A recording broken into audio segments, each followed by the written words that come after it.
የኢትዮጵያ የስንዴ አብዮት የሚለምን ሀገር ሉዓላዊ ሀገር ይሆናል? ታዲያ ለምን ብዙ ዓመታትን ስንዴ እንኳን አምርተን መመገብ አቃተን? ምላሹ ቀላልም ከባድም ነው።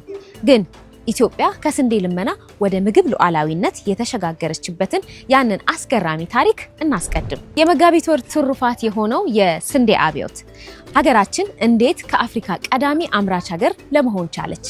ትላንት ለስንዴ ግዢ በዓመት $1 ቢሊዮን እናወጣ ነበር። ዛሬ ግን ያ ታሪክ ተቀይሯል።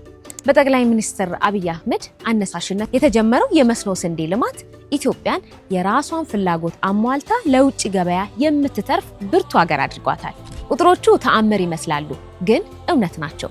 በ2011 ዓ.ም በ3500 ሄክታር ብቻ የተጀመረው የስንዴ መስኖ ዛሬ 3.7 ሚሊዮን ሄክታር ደርሷል። አጠቃላይ ምርታችን ደግሞ ከ300 ሚሊዮን ኩንታል በላይ በመሆን የ6 እጥፍ እድገት አስመዝግቧል። ይህ የአርሶ አደሮቻችንን ድካምና የቴክኖሎጂ ውጤት ነው። 1 ሄክታር መሬት ላይ ዛሬ በአማካኝ ከ36 ኩንታል በላይ ምርት ይመረትበታል።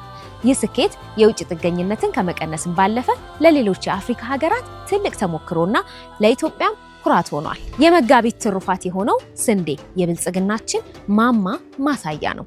በሀገራችን ግብርና ላይ የታየው ይህ ለውጥ በእናንተ ላይ ምን አይነት ተስፋን ፈጠረባችሁ? ሀሳባችሁን በኮሜንት አጋሩ። ቪዲዮውንም ሼር በማድረግ የኢትዮጵያን ስኬት ለዓለም እናስተዋውቅ።